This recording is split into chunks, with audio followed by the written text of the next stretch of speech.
Hello, I am Deepika Singh, assistant professor of zoology. और जो आज का हमारा टॉपिक है वो बीएससी पार्ट फर्स्ट के पेपर फर्स्ट के topic general principles of taxonomy में ही कंटिन्यूएशन है क्लासिफिकेशन का, जिसमें हम देख रहे हैं फाइलोजेनेटिक सिस्टम ऑफ क्लासिफिकेशन क्या होता है। तो जो अभी तक क्लासिफिकेशन के टाइप्स हमने देखे, उसी में एक टाइप है ये फाइलोजेनेटिक सिस्टम ऑफ क्लासिफिकेशन, जैसे कि नाम से पता चलता है, जो कि फाइलोजेनी पर बेस्ड। तो जब डार्विन ने अपनी थ्योरी दी इवोल्यूशन की, उत्विकास का अपना सिद्धांत दिया, उसके बाद साइंटिस्ट ने टेक्सोनॉमी में क्लासिफिकेशन या वर्गीकरण करने के लिए इवोल्यूशन को भी एक आधार बनाया।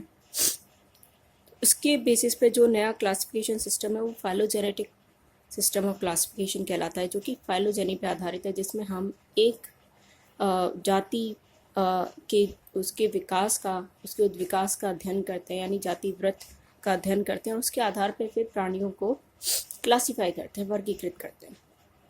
तो इसमें क्या माना जाता है कि अगर दो समूह हैं ऑर्गेनिजम्स के, जीवों के, वो आपस में कोई फिजिकल ट्रेट शेयर कर रहे हैं, यानी सिमिलैरिटीज़ दिखा रहे हैं किसी प्रकार की, तो इसका मतलब है कि उनका जो उद्भव हुआ है वो एक कॉमन एंसेस्टर या एक समान पूर्वज से हुआ, और इसी कारण से उनमें ही सिमिलैरिटीज़ पाई जा रही हैं, समानताएं पाई जा रही हैं।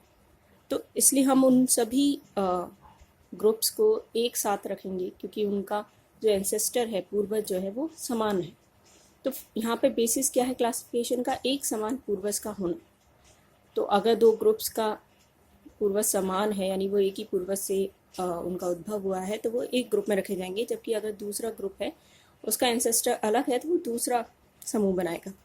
तो यहाँ डिससिमिलैरिटीज़ को स्टडी किया जाता है, और इसके लिए एविडेंस कलेक्ट किया जाता है कई फील्ड से। फॉसिल रिकॉर्ड इसके लिए यूज़ कर सकते हैं हम। हालांकि कई स्पीशीज़ का फॉसिल रिकॉर्ड पूरा नहीं होता, लेकिन इसके आधार पर हमें पता लगता है कि उसका इवोल्यूशन किस तरह से हुआ है, और वो कौन से दूसरे ग्रुप के साथ उद्विकास के पथ पर साथ में रहा है, जिससे उसकी और उसके बीच में जो है समानताएं पाई जा रही हैं। तो इसके आधार पर फिर एक फाइलोजेनेटिक ट्री या वंश वृक्ष का निर्माण किया जाता है। ये वंश वृक्ष जो है एक एंसेस्टर से शुरू होता है। तो अगर वहाँ पे एंसेस्टर है तो उसे हम रूटेड फाइलोजेनेटिक ट्री कहते हैं। कभी कभी एंसेस्टर नहीं भी इंक्लूड किया जाता, तो वो अनरूटेड है। तो यहाँ जैसे हम देखेंगे 3 स्पीशीज़ हैं, स्पीशीज़ 1, स्पीशीज़ 2, स्पीशीज़ 3, और ये कॉमन एंसेस्टर है इन तीनों स्पीशीज़ का। यानी जब इवोल्यूशन हुआ तो इस सबसे पहले ये कॉमन एंसेस्टर आया, उसके बाद इस कॉमन एंसेस्टर, इस समान पूर्वज से इन तीनों जातियों का विकास हुआ या उद्भव हुआ। तो ये कॉमन एंसेस्टर इन तीनों स्पीशीज़ के लिए कॉमन है, लेकिन आगे जाकर स्पीशीज़ 1 और स्पीशीज़ 2 जब बनी तो उनका भी एक कॉमन एंसेस्टर रहा। तो ये जो एंसेस्टर है, ये स्पीशीज़ 3 का एंसेस्टर ना होकर केवल स्पीशीज़ 1 और स्पीशीज़ 2 का एंसेस्टर है।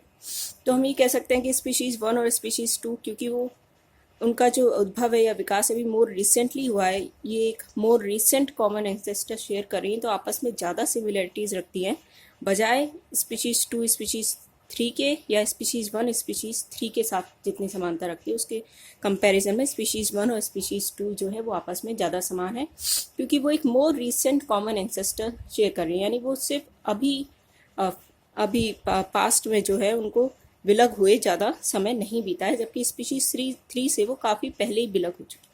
तो यहाँ पे जो फाइलोजेनेटिक ट्री है उसमें नोट्स, इन्हें हम नोट्स बुलाते हैं। एक नोट्स जो है वो एंसेस्टर, कॉमन एंसेस्टर को रिप्रेजेंट करती है, जबकि ये जो लाइंस हैं वो इवोल्यूशनरी टाइम को, एक प्रकार से समय को रिप्रेजेंट कर रही हैं। अब बात करते हैं हम क्लैरिस्टिक्स की, जिसका कंसेप्ट विली हेनिंग नाम के साइंटिस्ट ने 1966 में दिया था। क्लैरिस्टिक्स, ये जो शब्द है ये क्लेड टर्म से डिराइव हुआ है। क्लेड यानी क्लैरिस्टिक्स में हम क्लेड्स फॉर्म करते हैं।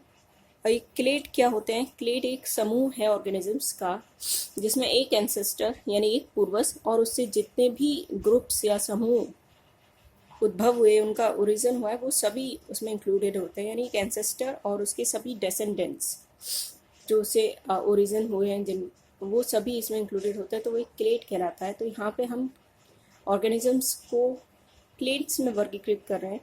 तो क्लैडिस्टिक्स एक तरीका है फाइलोजेनेटिक ट्री कंस्ट्रक्ट करने का, जिसमें क्लेड्स फॉर्म किए जाते हैं ऑर्गेनिजम्स के, और उनके आधार पे जो फाइलोजेनेटिक ट्री बनता है उसे हम क्लेडोग्राम बुलाते हैं। तो ये जो क्लेड्स बन रहा है ये इवोल्यूशन की स्टडी करके ही बनाए जाते हैं, यानी इवोल्यूशन का एविडेंस कलेक्ट किया जाता है अलग अलग फील्ड से, अलग अलग तरीक़ों से, और फिर ये देखा जाता है कि स्पीशीज़ जो है अपने एंसेस्टर से कैसे ओरिजिनेट हुई, कैसे उनका एवोल्यूशन हुआ, और उसके बेसिस पे ये क्लेडोग्राम कंस्ट्रक्ट किए जाते हैं। तो यहाँ पे आप देख रहे हैं ये क्लेडोग्राम का एक एग्जाम्पल है। ये इंसेक्ट फाइलोजेनी को दर्शाता है, यानी इंसेक्ट्स का जो विकास है, जाति का विकास है, वो कैसे हुआ। तो इंसेक्ट्स में फाइलोजेनी में आप देखेंगे कि यहाँ बीटल्स जो एक ग्रुप है वो पहले ही विलग हो गया शुरुआत में।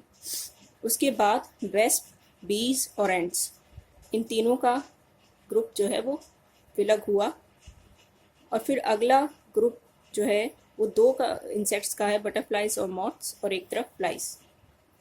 तो इसे देख के हम पता लगा सकते हैं कि बटरफ्लाइज, मॉथ और फ्लाइज जो है आपस में एक common, more recent common ancestor को शेयर कर रही हैं। यानी ये अभी अभी ये दोनों ग्रुप्स जो है विलग हुए, इनको विलग हुए ज़्यादा समय नहीं हुआ एज़ कम्पेयर टू बीटल्स या वेस्प, बीज, एंड्स के ग्रुप्स के मुकाबले कंपैरिजन में देखें तो ये जो बटरफ्लाइज, मॉथ, फ्लाइज और इनका जो एंसेस्टर है, कॉमन एंसेस्टर, वो मिलके एक क्लेड बना रहे हैं। जैसे मैंने बताया, क्लेड में एक एंसेस्टर और उसके डेसेंडेंट्स इंक्लूड किए जाते हैं। तो ये इनका एंसेस्टर है, कॉमन एंसेस्टर, और ये एंसेस्टर पूर्वज से उद्भव जिनका हुआ है वो ग्रुप्स हैं। तो ये सब मिलके एक क्लेड बना रहे हैं। इसी तरह वेस्प, बीज, एंड्स और बटरफ्लाइज, मॉथ और फ्लाइज, ये तीनों ग्रुप्स भी एक क्लेड बना रहे हैं, जिनका जो इनका जो कॉमन एंसेस्टर है वो यहाँ पे है। इसी तरह बीटल्स और बाकी के ये तीनों ग्रुप्स भी एक क्लेड बना रहे हैं, क्योंकि इनका जो कॉमन एंसेस्टर है वो ये है। तो इस तरह से यहाँ क्लेड्स बन रहे हैं। क्लेडोग्राम में यही होता है। तो इससे हम जान सकते हैं कि सभी इंसेक्ट्स का एक कॉमन एंसेस्टर रहा है। बीटल सबसे पहले विलग हुए, उसके बाद बाकी के ग्रुप्स, और बटरफ्लाइज, मॉथ और फ्लाइज का एक मोर रिसेंट कॉमन एंसेस्टर रहा है। तो ये क्लेडोग्राम का एग्जाम्पल। तो क्लेडोग्राम के लिए जैसे मैंने बताया कि इवोल्यूशनरी रिलेशनशिप्स डिराइव की जाती हैं, जिनका आधार क्या होता है, जो भी डेटा हम ऑब्टेन कर सके, वो चाहे फिजिकल ट्रेट्स हों, उनकी स्टडी से मिले, या जेनेटिक ट्रेट्स की स्टडी से हमें प्राप्त हो। फिजिकल ट्रेट्स, अगर मान लीजिए दो ग्रुप्स हैं ऑर्गेनिजम्स के, वो आपस में समान फिजिकल ट्रेट्स या भौतिक लक्षण दिखा रहे हैं, जो कि भले ही कार्य की लक्षण हो सकते हैं, एनाटॉमिकल हो सकते हैं, हिस्टोलॉजिकल हो सकते हैं, बायोकेमिकल हो सकते हैं। अगर ऐसे लक्षणों में उनमें समानता है तो ये जनरली माना जाता है कि वो एक कॉमन एंसेस्टर से डिराइव हैं। लेकिन ये हमेशा ही सही नहीं होता, क्योंकि आप देखेंगे कि बर्ड्स और मैमल्स में होमियोथर्मी यानी वार्म ब्लडेड नेचर पाया जाता है। लेकिन ये वार्म ब्लडेड नेचर जो एक ये ट्रेट शेयर कर रहे हैं दोनों, इसका अर्थ ये कतई नहीं है कि इनका एक ही कॉमन एंसेस्टर रहा है, क्योंकि बर्ड्स और मैमल्स का जो एवोल्यूशनरी एविडेंस है वो सजेस्ट करता है कि इन दोनों का जो एंसेस्टर है वो अलग अलग थे। तो हमेशा ही फिजिकल ट्रेट हम उसको आधार बनाकर एवोल्यूशनरी रिलेशनशिप डिराइव नहीं कर सकते। इसके लिए ज़्यादा सही रहते हैं न्यूक्लिक एसिड सीक्वेंसेस की स्टडी करना, यानी मॉलिकुलर डेटा को स्टडी करना। क्योंकि जब हम डीएनए सीक्वेंसेस का जैसे मान लीजिए कंपैरिजन करते हैं दो ग्रुप्स के बीच में, तो हम ये अगर उनके बीच में सिमिलैरिटी है डीएनए सीक्वेंसेस की, तो हम ये कह सकते हैं कि वो एक ही एंसेस्टर से ओरिजिनेट हुए हैं, और ये ज़्यादा सही एविडेंस होता है। एग्जाम्पल के लिए ह्यूमन्स और चिंपैंजीज 96% सिमिलैरिटी शेयर करते हैं अपने डीएनए सीक्वेंसेस में, और इस आधार पर हम कह सकते हैं कि उनका एक समान पूर्वज रहा है। तो लीनियस भी ह्यूमन्स और चिंपैंजीज को साथ में ही रखते हैं प्राइमेट्स में, ऑर्डर में। लेकिन हमेशा फाइलोजेनेटिक क्लासिफिकेशन और लीनियन टेक्सोनॉमी, ये दोनों हमेशा एक साथ एक मत पर सहमत हो, ये आवश्यक बिल्कुल नहीं है। उदाहरण के लिए आप देखेंगे फाइलोजेनेटिक क्लासिफिकेशन जब हम करते हैं तो उसमें बर्ड्स और रेप्टाइल्स को एक ही क्लेड में रखा जाता है, क्योंकि ये माना जाता है कि बर्ड्स का ओरिजिन रेप्टाइल एंसेस्टर से हुआ है। तो रेप्टाइल और बर्ड्स का एंसेस्टर एक है, तो ये मिलके एक क्लेड बनाते हैं। और मैमल्स का क्योंकि एंसेस्टर डिफरेंट रहा है, तो मैमल्स दूसरा क्लेड बनाते हैं। लेकिन वहीं आप लीनियर क्लासिफिकेशन में देखेंगे तो तीनों को अलग अलग वर्गों में, अलग अलग क्लासेस में रखा जाता है, क्योंकि वहाँ पे इवोल्यूशन का क्लासिफिकेशन और बेसिस नहीं बनाया गया, वहाँ पे सिर्फ फिजिकल ट्रेट्स को देखा गया है। तो इस प्रकार से फाइलोजेनेटिक क्लासिफिकेशन और लीनियर क्लासिफिकेशन दोनों में काफ़ी डिफरेंस हो सकता है। और जो यूज़ किया जाता है वो मेनली फाइलोजेनेटिक क्लासिफिकेशन है, क्योंकि ये ज़्यादा सही है, इवोल्यूशन का बेस है, उसके लिए हमारे पास अगर एविडेंस है तो ये ज़्यादा बेटर रहता है।